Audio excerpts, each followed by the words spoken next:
오늘은 은혜를 싫어한다라는 제목으로 하나님 말씀 함께 나눠보도록 하겠습니다.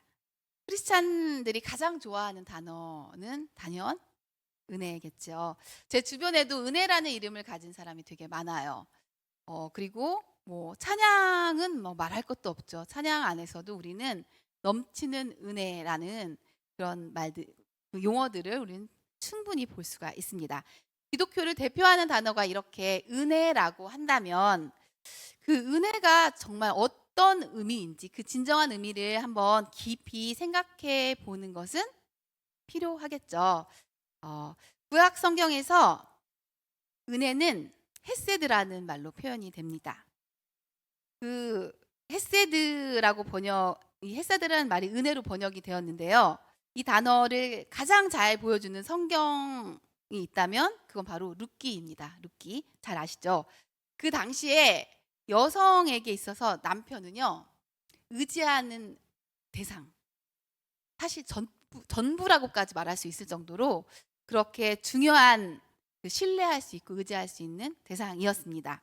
그런데 의지할 수 있는 그 남편을 잃은 룻, 전부를 잃은 룻이라는 뜻이에요. 그 룻은 시어머니를 따라서 베들레헴으로 오게 됩니다. 그런데 이 모압 여인 룻에게는 더 힘들고 어려운 일이 닥쳐요. 왜냐하면 이스라엘 사람에게 있어서 모압 사람은 개, 돼지 취급을 받던 시대였기 때문이에요. 그러니 이제는 의지할 것이 하나도 없는 그 상태에서만 머무는 게 아니라 정말 아무것도 아닌 존재, nothing, 먼지 같은 존재가 된 상태가 지금 룻이 처해져 있는 상태입니다. 그렇게 베들레헴에서 아무것도 아닌 채로 살아갈 수밖에 없는, 소망이 없는 그 룻에게 누가 나타나죠? 네, 보아스라는 사람이 나타납니다. 그리고 이 보아스는 그 누구도 주지 않았던 인애, 정말 조건 없는 사랑, 조건 없는 섬김을 이 룻이라는 여인에게 베풉니다. 그 헤세드, 그 자비를 은혜라고 번역을 하는 거예요. 그래서 한마디로 은혜라는 말은 어떻게 번역할 수 있냐면 자격 없는, 소망 없는, 의지할 것 하나 없는 누군가에게 부어지는 하나님의 조건 없는 사랑을 은혜라고 표현하는 것입니다. 정말 은혜는요, 기댈 곳 없는 자에게 부어지는 선물과 같은 것입니다. 그래서 제가 항상 말하는 것처럼 은혜는 하나님 100%, 우리 0%라고 얘기하는 거예요. 우리에게 어떤 조건도 어떤 자격도 없는데 설명할 수 없는 하나님의 은혜가 교회라는 무리, 바로 하나님의 백성에게 부어진 것이 바로 은혜입니다. 그래서 세상의 어떤 종교에도, 세상에 어디에도 없는 단어가 바로 은혜라는 단어. 그 단어가 어디에만 있느냐면 기독교에만 있어요. 제가 이렇게 말하면 은혜라는 말 우리 많이 쓰잖아요, 세상에서. 그 세상에서 쓰는 은혜는 우리가 사용하는 하나님 100%, 우리 0%라는 단어는 아니에요. 그렇죠? 우리가 세상에서 쓰는 단어하고 우리 성경 안에서 쓰는 단어를 좀 구별해서 생각해야 할 필요들이 있습니다. 우린 동일한 단어를 쓰지만 그 의미가 너무너무 다르기 때문이에요. 그래서 이 은혜가 하나님 100%, 내가 0%임에도 불구하고 워낙 우리가 세상이라는 인본주의 안에 살다 보니까 우리는 은혜를 누리는 게 굉장히 우리에게는 낯선 것입니다. 은혜를 받으면요, 자꾸 어떤 생각이 나냐면요, 갚아야 될 것 같은 생각이 들어요. 그렇지 않나요? 우리 그 전래동화에도 있죠. 뭐를 갚은? 은혜를 갚은? 같이 우리 너무너무 잘 아는 그 이야기가 우리의 민족성을 너무나 잘 대변해 주는 거예요. 우리의 그 세계관, 거기에 담겨 있어요. 우리는 뭔가 받으면요, 갚아야 될 것 같은 느낌이 들죠. 정말 내 몸을 부서뜨려서라도 갚아야 될 것 같은 그런 마음이 우리 세계관이 되어서 나타나는 것입니다. 그래서 예수님을 만난 많은 사람들을, 많은 성도님들을 만나보면 꼭 이런 얘기를 하세요. 전도사님 어떡해요? 이제 저 뭐 해야 돼요? 저 이 은혜를 어떻게 갚아야 돼요? 이런 말씀을 진짜 많이 하세요. 우리도 그렇지 않나요? 우리도 쉽게 그렇게 합니다. 물론 예수님을 만나서 너무너무 좋아서 너무너무 신이 나서 너무너무 행복해서 내가 진짜 어떡하지 이 기쁨을 어떻게 표현하지 라는 건 너무너무 당연한 것이고 너무 좋은 것입니다. 그런데 거기서 멈추지 않고 내가 내어놓는 행위가 은혜를 갚는 것, 대가를 지불하는 것, 더 나아가 그것이 내가 받아야 할 상급으로까지 확대되는 일이 일어난다면 그건 은혜의 의미를 우리가 잘 이해한 걸까요? 아니죠. 우리는 교회 안에서 인본주의적 세계관으로 은혜를 해석하는 것밖에 될 수 없는 것입니다. 지금 갈라디아에서 바울이 목 놓아서 외치는 복음은 이런 우리의 세계관과 정면으로 충돌하는 것입니다. 그렇다면 바울이 지금 정말 애끓는 심정으로 외치는 복음이 어떤 것인지 우리 알아야 되겠죠. 갈라디아서를 잘 이해하고 싶다면 먼저 생각해 봐야 되는 게 있어요. 이 책은 서신서입니다. 회람서신이라고 해서 갈라디아 지역에 있는 교회들에게 돌려서 보라고 쓴 편지 글입니다. 문학 장르를 알아야 성경을 이해하는 게 쉬워져요. 제가 처음에 성경을 제대로 배우기 전에 성경 읽는 게 너무너무 어렵더라고요. 잘 이해가 안 되는 거예요. 여러 번 읽어도 무슨 말을 하는지 참 아리송할 때가 너무나 많았습니다. 그런데 나중에 성경을 공부하면서 알았어요. 성경에는 너무 다양한 장르가 있어요. 예를 들어 시편은 시문학이죠. 시로 읽어야 합니다. 그렇죠? 문자 그대로 어떤 규칙과 규범으로 읽게 되면 시편은 해석이 되지 않아요. 그런데 시편에만 시가 있다고 생각하시면 오산입니다. 성경은 진짜 많은 시들이 우리 성경 구석구석에 많이 나와 있어요. 아쉽게도 한글 성경에는 그게 표시가 되어 있지 않아서 우리는 시도 지금 어떻게 읽고 있냐면요. 산문으로 읽고 있어요. 그러니까 성경이 이해가 잘 안 되는 거예요. 또 우리가 잘 알고 있는 요한계시록은 뭘까요? 그건 묵시문학이라고 하죠. 우리는요. 일제강점기를 지냈기 때문에 그 묵시문학에 대해서 잘 알고 있습니다. 우리 힘들고 그렇게 나라를 빼앗겨서 너무나 이 나라에 대한 사랑을 표현하고 싶을 때 그 나라에 대한 사랑을 표현하면 어떻게 되나요? 대놓고 표현하면 잡혀가는 거예요. 잡혀가고 고문당해요. 그러니까 어떻게 표현해요? 님으로, 때로는 연인으로, 때로는 어떤 대상으로 표현을 해서 나라에 대한 사랑을 표현하는 것처럼 요한계시록도 지금 묵시문학이라고 했잖아요. 그때 당시에 로마의 압제를 받고 있었기 때문에 로마인들은 알아들을 수 없는 말들로 요한계시록은 써여 있어요. 그런데 이것을 마치 그냥 문자 그대로 읽게 된다면 요한계시록은 판타지가 되는 거예요. 그렇기 때문에 계시록도 그렇게 어렵다고 하는 거예요. 우리가 자꾸 글자 그대로 해석하기 때문입니다. 갈라디아서는 서신서죠. 서신서니까 그냥 편지처럼 읽으면 됩니다. 어떤 암호를 막 해독해 가는 것처럼 글자 뒤에 숨겨진 의미를 막 찾아가면서 읽을 필요가 없어요. 하지만 서신서에서 가장 중요한 게 있는데 그건 그 편지를 처음 받아서 읽었던 원독자들의 상황을 알아야 돼요. 즉, 왜 이 편지가 쓰여져 있는가를 아는 것이 가장 중요합니다. 갈라디아 교회에 사도 바울은 왜 이 편지를 썼을까요? 갈라디아 교회는요, 사도 바울이 전도 여행을 통해서 세운 교회입니다. 바울은 이방인들에게 복음을 전하는 것에 목숨을 걸었던 사람이죠. 그리고 그 바울이 전했던 복음이 이방인들의 마음을 흔들 수 있었던 것은 바울이 이 신층의 오직 믿음으로 구원을 받는다는, 오직 믿음으로 오직 예수로 구원받는다는 바로 이 신층의 복음을 전했기 때문입니다. 너무 그냥 당연한 거 아니에요? 라고 생각하실 수도 있어요. 하지만 그렇지 않습니다. 왜냐하면요, 당시 이방인들이 기독교로 들어오는 것은 정말 어려웠어요. 왜냐하면요, 기독교의 문턱이 너무너무 높았기 때문입니다. 그 문턱이 뭘까요? 한번 생각해 보세요. 어떤 문턱이 있었길래 이렇게 힘들었을까? 그건 바로 율법이었습니다. 율법은 전사님, 율법은 그냥 유대교에만 있는 거 아닌가요? 라고 생각할 수 있어요. 근데 아닙니다. 처음으로 예수님을 믿은 사람들, 처음 기독교인이 된 사람들은 누구였을까요? 당연히 유대인이었어요. 유대인들은 구약을 같이 썼고 오실 메시아를 기다렸기 때문에 예수님이 그 메시아라는 사실을 믿게 되면 크리스찬이 될 수 있었던 거예요. 그렇게 크리스찬이 된 유대인들에게 율법은 여전히 너무나 자연스러운 옷과 같은 거예요. 율법은 그들이 입고 있는 세계관이었기 때문에 그 옷을 그대로 입은 채로 예수님을 메시아로 영접한 거예요. 율법을 포기할 이유도 없었던 거죠. 당연히. 그렇기 때문에 사실 유대인들은 여전히 율법을 사랑했습니다. 그들의 마음속에는 여전히 나는 율법 때문에, 유대인이기 때문에 구원을 받는 거라는 생각도 있었을 거예요. 베드로가 고넬료를 만나기 전에 기도하는데 하늘에서 뭐가 내려왔죠?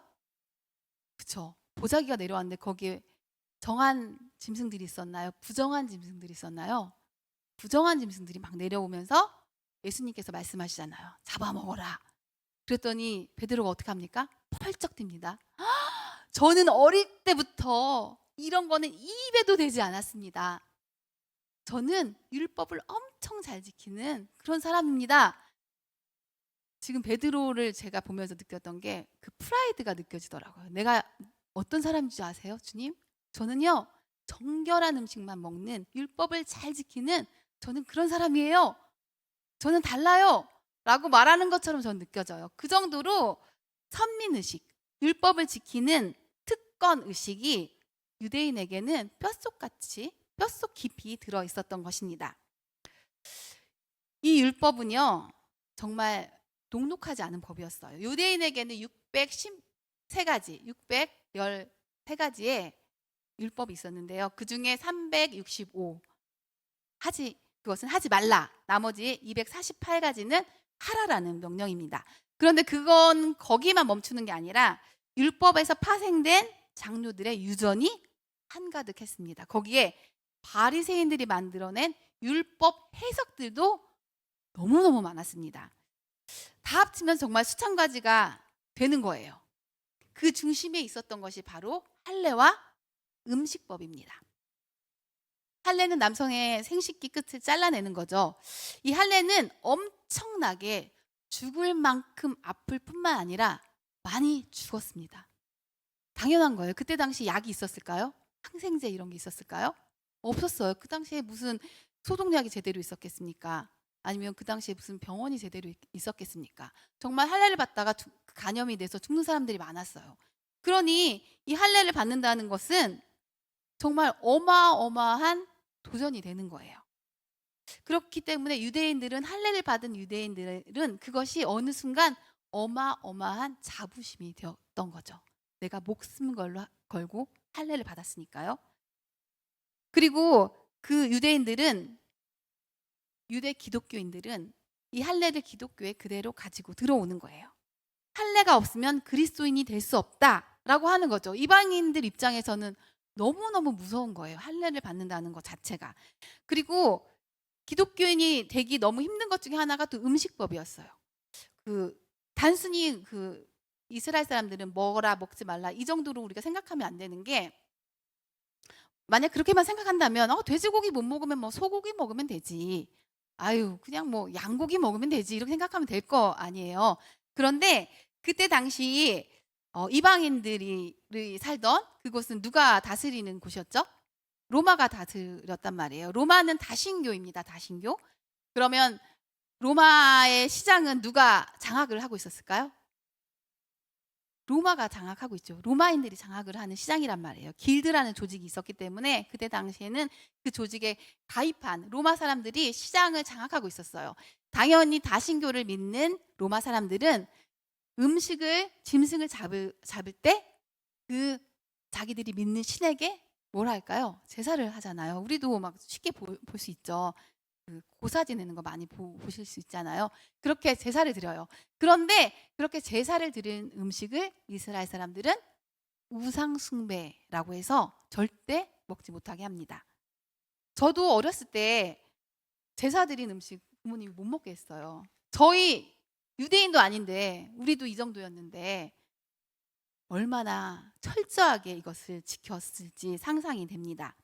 그러니 이방인이 기독교인이 된다면 그들은 정말 유대 기독교인의 생활권 안으로 들어가야지 음식을 구할 수 있는 너무나 힘든 상황이 되는 거예요. 그러니 그 벽이 얼마나, 기독교라는 그 장벽이 얼마나 높았겠습니까?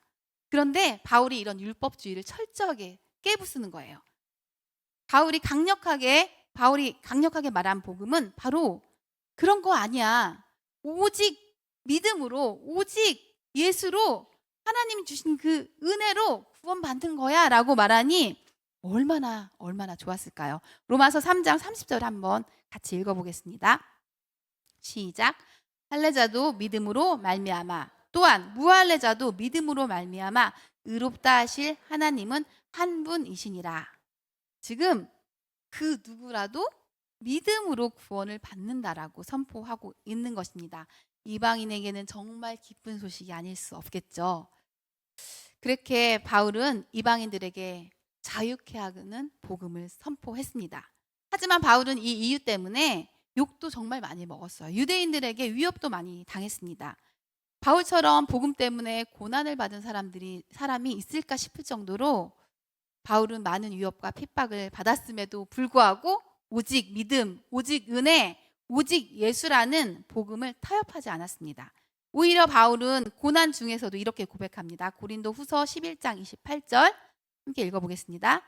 이 외의 일은 고사하고 아직도 날마다 내 속에 눌리는 일이 있으니 곧 모든 교회를 위하여 염려하는 것이라. 바울은 그 고난을 당하면서도요, 교회를 염려했어요. 그 교회를 그렇게 사랑했던 거예요. 그런데 그렇게 사랑했고 그렇게 애쓰고 마음을 부었던 갈라디아 교회에 이상한 일이 벌어진 것입니다. 6절을 다시 한번 볼까요? 그리스도의 은혜로 너희를 부르신 이를 이렇게 속히 떠나 다른 복음을 따르는 것을 내가 이상하게 여기노라. 지금 바울은 다른 복음을 따르는 갈라디아 교인들이 이상하다고 표현합니다. 왜냐하면요, 그들이 따르는 다른 복음이 그들이 그렇게 힘들어했던, 그들이 높은 장벽이라고 생각했던 바로 그 율법주의였기 때문입니다. 그것 때문에 그렇게 괴로웠는데 갑자기 그것을 향해 달려가니 그것이 얼마나 기이하고 이상한 일이겠습니까?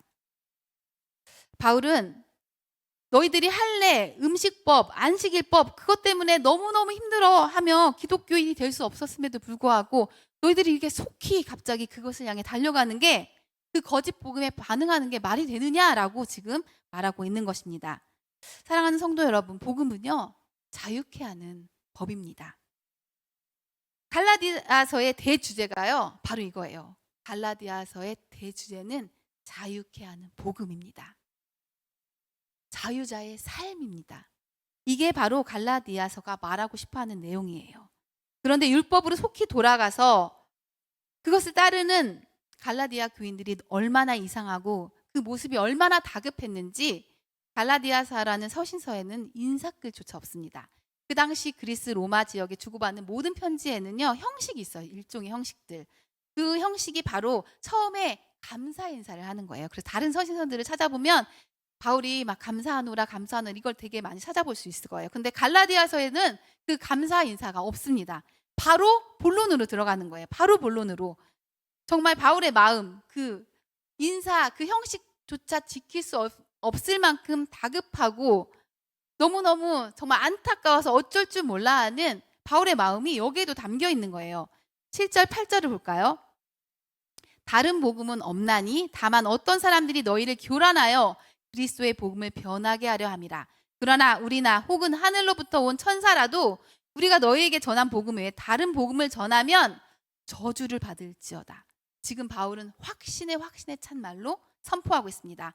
무슨 일을 해야 한다는 그 말에 속지 말아라. 구원은 오직 예수 그리스도면 충분하다. 지금 바울은 애끓는 심정으로 선포하고 있습니다. 예수 그리스도면 충분합니다. 아멘이십니까? 그렇게 구원을 은혜로 받은 사람들은요, 자연스럽게 성령께서 이끄시는 삶을 각자의 반응으로 내어놓게 된다라고 바울은 이야기하고 있는 거예요. 제가 며칠 전에 제주도를 다녀왔습니다. 권사님이 소개해 주신 식당에 가서 밥을 먹고 그 다음에 바로 곽지 해수욕장으로 갔어요. 그런데 진짜 제주도의 바다는 너무너무 아름답더라고요. 물도 너무 맑고 그 검은 바위들도 너무너무 멋있었습니다. 바다에 가니까 어떤 사람들은 그 검은 바위에 앉아서 하염없이 바다를 바라보는 사람들도 있었고, 어떤 사람들은 그 물장구 치면서 막 거기서 신나게 깔깔대면서 막 뛰어다니는 사람들도 있었어요. 어떤 사람들은 그 바다가 만들어 놓은 웅덩이에 정말 수도 없이 많은 생명들이 있잖아요. 그거 하나씩 만져가면서 막 좋아하는 사람도 있었고요. 조금 멀리 보니까 거기서 서핑을 하는 사람들도 있더라고요. 각자가 어 다르지만 각자의 반응들은 다 달랐지만 모두가 바다를 누리고 있었습니다. 가만히 앉아 있는 사람들이 만약 비행기 타고 여기까지 왔는데 저렇게 가만히만 있어? 뭐 저렇게 너무 촐싹대는 거 아니야? 등등 자기가 만들어 놓은 기준을 가지고 판단을 하고 정죄를 하면 그게 말이 될까요? 아니에요. 각자가 각자의 반응으로 바다를 누리고 즐거워하고 있는 것을 우린 그냥 인정해 주면 되는데요. 우리가 그렇게 인정하는 것을 잘 하지를 못합니다.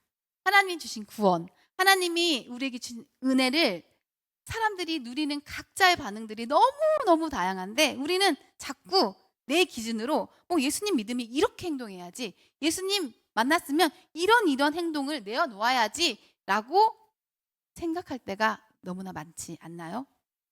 유대인들은 그렇게 했어요. 지금 유대인들은 자기들의 기준, 율법이라는 기준을 갖다가 당연히 예수님 만났으면 이 기준 내놔야지, 이 반응 나와야지 라고 말하고 있었던 것입니다.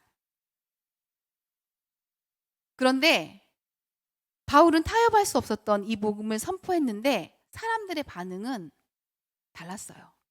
제가 이걸 보면서 어떤 생각을 했냐면요. 와, 우리는 은혜를 싫어하는구나 라는 생각이 들었습니다. 사람들은 은혜를, 우리의 성정은, 우리의 죄성은 은혜를 사실 좋아하지 않습니다. 은혜 좋아하는 것 같죠? 여러분 은혜 다 좋아하시는 것 같잖아요. 그런데요, 값없이 받는 것, 공짜처럼 느껴지는 것을 우리는 좋아하지 않습니다. 사람들은요, 당당하게 대가 치르는 걸 좋아합니다. 내가 열심히 노력하고 내가 내 능력과 가치를 발휘해서 당당히 돈 내고 당당히 베풀고 당당히 가슴 펴고 인정받는 거 좋아합니다. 하나님 앞에서도요, 안 그럴 것 같죠? 우리 하나님 앞에서도 그렇습니다. 내가 멋진 크리스찬이 되어서 주님께 드릴 열매를 가득가득 채워서 하나님께 영광 돌리는 거 좋아합니다. 내가 하나님 돕는 동역자 될게요. 저만 믿고 주님 걱정하지 마세요. 제가 헌신하고 더 충성해서 하나님의 마음을 시원케 해드릴게요. 이런 거 좋아합니다. 천부여 의지 없어서 손들고 옵니다. 이 찬양 아시죠? 주님, 내가 의지할 데가 하나도 없어서, 기댈 곳이 없어서 손들고 주님 앞에 가요. 주님이 저를 박대하시면요, 저 아무 데도 갈 데가 없어요. 주님, 저는 아무것도 아닌데 주님마저 더 모른다고 하시면 저 정말 아무 데도 어디에도 기댈 곳이 없습니다 라고 부르는 이 찬양, 우리 사실 이 찬양 안 좋아해요. 그런 자기 부인, 나 정말 아무것도 아니네요 주님, 저 의지할 곳 주님밖에 없네요 라는 고백은 딱 한 번만 하고 싶어 합니다. 딱 한 번만. 그리고 이제는 그 자기 부인 그만하고 하나님의 큰일 해야지, 열심히 노력해서 하나님께 영광 돌리고 더 멋진 일들을 해야지라는 말이 훨씬 더 호소력 있게 들리지 않습니까? 갈라디아 성도들은 이 말이 더 합리적이라고 생각했습니다. 오직 은혜, 오직 믿음? 그건 시작이지. 구원의 시작일 뿐이지. 구원을 이루기 위해서는 이제 뭐라도 해야지. 할래? 받아야지. 그게 하나님의 은혜를 받은 사람의 반응 아니야? 그거 영원한 생명 받았는데 그거 하다가 혹시나 아플까봐, 그거 하다가 혹시나 죽을까봐 내가 영원한 생명을 받았는데 그거 무서워서 할례를 안 받아? 그게 은혜 받은 사람의 반응이야? 아니지. 그래, 음식법 어렵지. 율법 어렵지. 하지만 영원한 생명 그거하고 어떻게 바꿀 수 있어? 내가 받은 놀라운 복이 있다면 이 정도는 해야지 라고 말하는 거짓 선지자들의 이야기가 그들에게는 훨씬 더 합리적으로 들렸던 것입니다. 그런데요, 복음은 인간의 합리성 안에 갇혀 있지 않습니다. 은혜 자체가 합리적이지가 않아요. 은혜가 합리적인가요? 자격 없는 자에게 부어지는 사랑인데요. 의지할 곳 없는 자에게 부어지는 은혜인데요. 그게 어떻게 합리적이에요? 그거 자체가 합리적이지 않아요. 그런데요, 인간의 역사 내내 갈라디아 교회에 있었던 그 거짓 복음의 사건은 여전히 반복되고 있습니다. 인본주의에 물든 기독교는요, 여전히 우리에게 합리적인 반응을 내어놓으라고, 은혜를 갚으라고 말하고 있고, 그것이 훨씬 더 우리에게는 매력적으로 들려집니다. 인과응보의 신앙, 그거 다 사람들이 좋아하는 신앙입니다. 우리의 체질에 맞는 신앙이에요. 우리 은혜 갚고 싶어 합니다. 그런데 사도 바울은 사람들이 다 좋아하는 그런 신앙을 외치지 않았어요. 그가 조금만 타협했더라도 사도 바울의 삶이 이렇게까지 험악하진 않았을 거예요. 사도 바울의 삶이 얼마나 험악했는지는 여러분이 성경을 봐서 잘 아실 거예요. 그런데 유독 눈에 띄는 것은 사도 바울은 항상 사도권을 위협받았어요. 그리고 그 사도권을 항변하는데 많은 지면을 할애합니다. 무슨 뜻이냐면요, 많은 사람들이, 유대 지도자들, 유대 기독교인들, 동족들이요, 사도권을 무시했어요. 왜 무시했을까요? 사도권을 무시하면요, 사도 바울이 전하는 복음도, 이신층의 이 복음도 가짜라고 말할 수 있거든요. 너가 말하는 그 복음 가짜지. 너 사도도 아니잖아. 너 정통성 없잖아. 그렇게 외쳤던 이유는 바울이 전하는 이 오직 은혜라는 말이 그들의 체질에 맞지 않았기 때문이에요. 하지만 사도 바울은 그렇게 많은 동족들의 위협과 공포 속에서도 절대로 이 복음을 포기하지 않습니다. 수도 없이 이단 소리를 들어도 이 복음을 포기하지 않는 거예요. 사랑하는 성도 여러분, 다른 복음은 없습니다. 예수님밖에 없습니다. 그 예수님이면 충분하니 그 예수님을 꼭 붙드십시오. 그래야 합니다. 사도 바울이 이 복음, 이 다른 복음에 대해서 더 큰 위협을 느꼈던 이유는요, 이 거짓 복음이 교회 안에 들어오게 되면 바로 교회가 찢어지기 시작하기 때문입니다. 사도 바울이 이 다른 복음에 대해서 다급하게 그의 마음을 쏟아부으며 분노에 가까운 저주한다는 말까지 하면서까지 열변을 토했던 이유는 교회를 향한 뜨거운 사랑 때문이었어요. 교회가 갈라지고 교회가 나누어지는 것을 사도 바울은 원하지 않았기 때문입니다. 다른 복음은 교회를 분열시킵니다. 어떻게요? 율법을 지키는 자와 지키지 않는 자로 갈라치기를 합니다. 제가 율법적으로 정말 저의 기준으로 다 생각해보니까 다 제 기준이더라고요. 제 기준으로 율법을 만들어서 정해놓고 지킬 때가 있었어요. 정말 1. 하루에 성경 몇 장, 2. 하루에 기도 몇 시간, 3. 드라마, 영화 절대 보지 않기. 제가 요걸 좀 한 적이 있었어요. 그래서 제가 5년 동안은 드라마, 영화를 하나도 보지 않았던 때도 있었어요. 제가 얼마나 율법적인 사람이었는지 그림이 그려지시죠. 그때 당시 제가 너무 하나님 좋아서 그랬어요. 사실 처음 시작은 그랬어요. 그러면 제가 마음껏 누리고 기뻐하면서 하면 되는데 그게 하루 이틀 지나가다 보니까 제가 너무 자랑스러운 거예요. 드라마 보지 않는 제가 너무 자랑스럽고 성경 읽고 막 기도하는 제가 너무너무 자랑스러운 거예요. 이게 무슨 은혜의 반응이겠어요. 나만 엄청 커지는 거죠. 그렇게 제가 커지다 보니까 이제는 다른 사람들을 향한 정죄의 눈초리가 커지기 시작하더라고요. 나는 이렇게 하는데, 나는 드라마도 안 보고 영화도 안 보고, 나는 핸드폰도 잘 보지도 않고, 나는 기도도 이렇게 열심히 하는데 우리 남편은 뭐 하고 있는 거지? 맨날 핸드폰만 잡고 있고 뭐 기도하는 것 같지도 않고 성경? 그냥 먼지만 쌓여 있는 것 같은데, 그 남편이 너무너무 물론 걱정된다고 생각했던 것 같아요. 너무 걱정이 되는 거죠. 이러다가 큰일 났다. 우리 남편 구원 못 받겠다. 라는 생각이 저는 들어서요. 하루는 제 생일이 다가왔는데 그랬어요, 남편에게. 여보, 나는 다이아몬드도 필요 없어. 나는 명품백도 필요 없어. 사인 하나만 해. 이렇게 하고 제가 편지지에다가 율법을 적어 나가기 시작했습니다. 1. 하루에 성경 5장 읽기. 2. 하루에 시간 정해서 10분 이상 기도하기. 3. 가정에서 핸드폰 사용은 이렇게 해가지고 제가 등등등 해서 몇 가지를 적어서 강제 사인을 받았습니다. 남편이 착했던 것 같아요. 사인을 해서 절 주더라고요. 제가 그걸요 예쁜 종이에 붙여가지고 거실 정중앙에 탁 붙여놨습니다.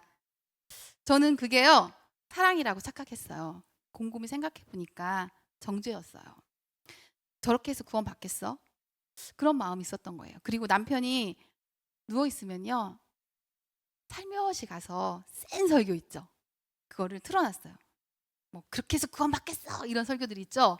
그런 거 딱 놓는 거예요. 옆에다가 듣고 정신 차리라는 거죠. 그리고 친구들이나 동료 사역자들이 저희 집에 놀러 와서 벽에 붙어 있는 걸 보잖아요. 그럼 저의 마음속에 그런 마음이 있었어요. 나는 남편의 영적 성장을 이렇게 최우선으로 두는 편숙한 아내야. 저는요 그게 되게 자랑스러웠어요. 제가 나중에 은혜를 깨닫고 나서 그게 얼마나 큰 죄였는지, 그게 얼마나 큰 정말 나의 자랑이었는지 깨닫게 됐습니다. 그런데요, 이런 거짓 복음이 판을 치면 교회 안에서도 이런 정죄는 많아지게 됩니다. 영적인 일과 육적인 일을 갈라치게 하는 거예요.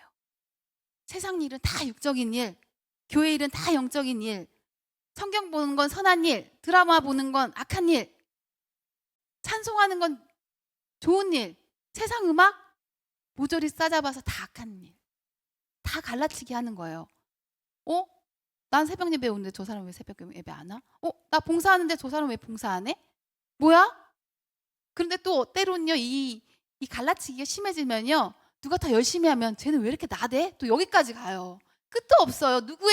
자기의 기준대로 하기 때문에 하면 한다고 뭐라고 하고 안 하면 안 한다고 뭐라고 하고 각자가 기준이 돼서 각자가 교회 안에서 판단하고 정죄하는 일이 가득해지는 것입니다.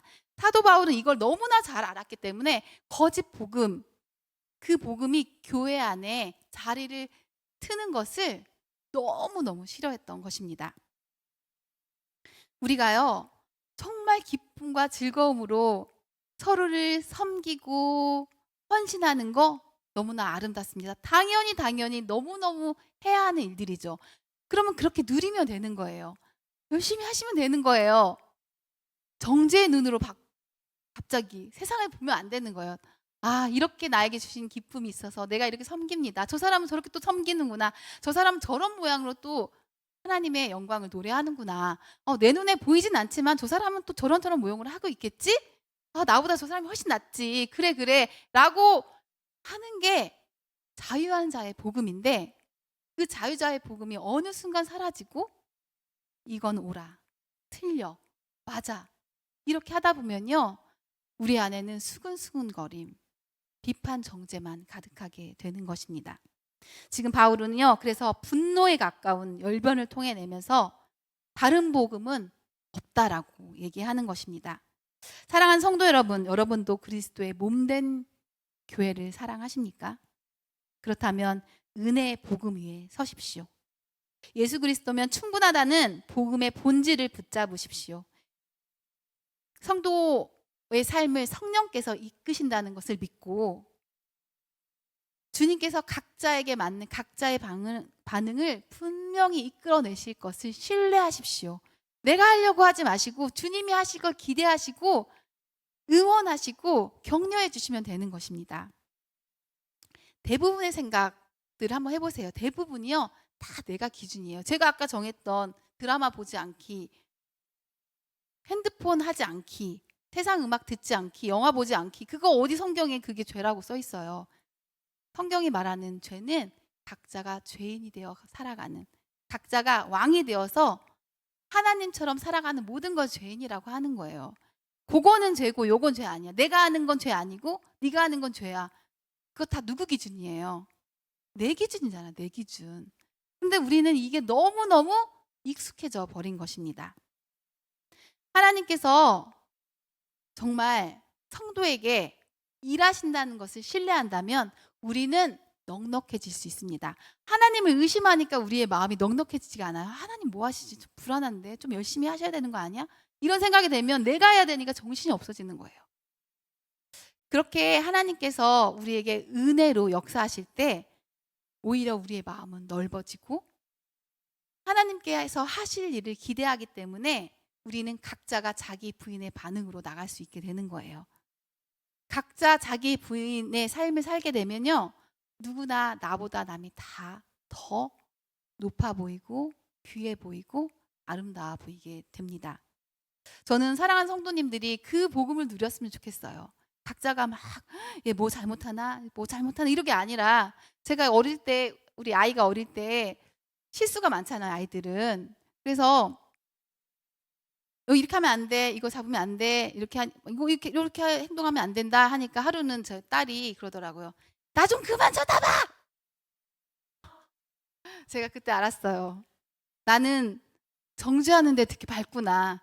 이 아이가 이거 잘못하나 이거 잘못하나, 이거 잘 배워야 되는데 이거 이렇게 잘 커야 되는데 어련히 알아서 될 텐데, 저의 조급함이 그 아이에게는 너무 싫은 거예요. 그 아이의 외침을 들으면서 내 안에 율법주의가 얼마나 큰지를, 내가 기준이 되어서 뭔가 해보려고 하는 그 마음이 얼마나 큰지를, 그리고 그것이 얼마나 사람을 숨막히게 하는지를 알게 되었던 것 같습니다. 사랑하는 성도님들, 정말 복음이면 충분하십니까? 정말 예수님이면 충분하십니까? 그렇다면 그 은혜 위에 서서 주의 몸된 교회를 사랑하시는, 정말 나보다 남을 귀히 여기시는 우리 모두가 되기를 기도드립니다. 우리 함께 기도했으면 좋겠습니다. 우리 안에 정말 어떤 율법주의가 또아리를 틀고 있는지 좀 보았으면 좋겠습니다. 우리는요, 체질상 율법을 좋아해요. 우리는 체질상 은혜를 누리는 걸 잘 못합니다. 우리가 하나님을 좀 누렸으면 좋겠어요. 그냥 주님 안에서 우리 아이들이 아무 걱정 안 하고 엄마 아빠만 있으면 깔깔대면서 뛰어놀고 그러잖아요. 우리도 좀 그렇게 한번 해봤으면 좋겠어요. 하나님, 주님 안에 있으니까 너무 좋아요. 주님이 나의 아버지라서 너무 좋아요. 정말 너무너무 힘이 되고 너무 기뻐요라고 그 은혜를 누렸으면 좋겠어요. 그 은혜를 누리는데 너무너무 어색하고 그 은혜를 누리는 게 때로는 죄책감 느끼는 분들도 계시는 것 같아요.